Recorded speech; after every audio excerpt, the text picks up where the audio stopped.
মেয়েটাকে জোর করে বিয়ে দিয়েছিল। মেয়েটা প্রথম রাতেই বলেছিল যে তুমি আমার দেহ পাবে কিন্তু মন পাবে না। ছেলেটা বলেছিল সময় হলেই মন পাবো, তুমি যা ভাবছো তা না। ক্রমে ক্রমে ওদের সংসার কাটতে থাকে। মেয়েটা যথাসম্ভব কম কথা বলে। ছেলেটা বাহিরে যাওয়ার সময় মেয়েটিকে খাবার বেড়ে দিত, যা দরকার সবই দিত। ছেলেটা চিৎকার করে ডাকতো, বলতো আমার ঘড়ি। মেয়েটা এসে বের করে দিত।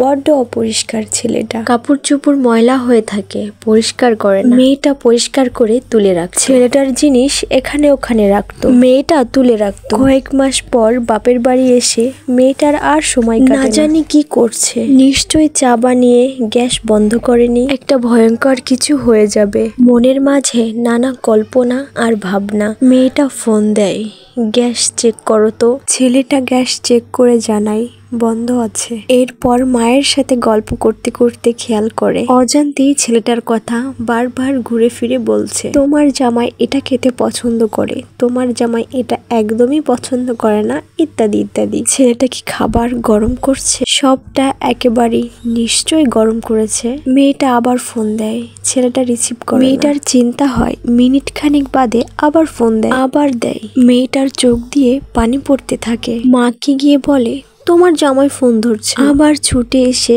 ওর পাশের বাসার ভাবিকে ফোন দেয়, ভাবি চেক করে আসেন তো ওর কিছু হলো কিনা। ভাবি গিয়ে জানাই গেটে তালা দেওয়া। মেয়েটার চিন্তা আরো বাড়ে। খানিক বাদে ছেলেটা ব্যাক করে। মেয়েটা ধমক দিয়ে বলে কই ছিলে? ছেলেটা বলে তুমি কি আমাকে একটু সিঙ্গেল লাইফ এনজয় করতে দিবা? ফ্রেন্ডদের সাথে ঘুরছি। এর মধ্যেও ফোন দিয়েই যাচ্ছ। সেই প্রথম মেয়েটা রিয়েলাইজ করে আমি তোকে ভালোবাসতাম না, তাহলে এমন কেন হচ্ছে? আমি তোকে কখনোই মন দিতে চাইনি, অথচ ওকে ছেড়ে একটা দিন কেন কাটছে না? বাবা মাকে গভীরভাবে লক্ষ্য করে ও। আসলে তো ভালোবাসা সেটা তো একটা অভ্যাসের নাম। সত্যি ভালোবেসে ফেলেছি আমি। এই হচ্ছে আমার গল্প। আশা করি আপনাদের ভালো লাগবে। ভালো লাগলে অবশ্যই কমেন্টে জানাবেন। আজকে এই পর্যন্ত। আল্লাহ হাফেজ সবাইকে।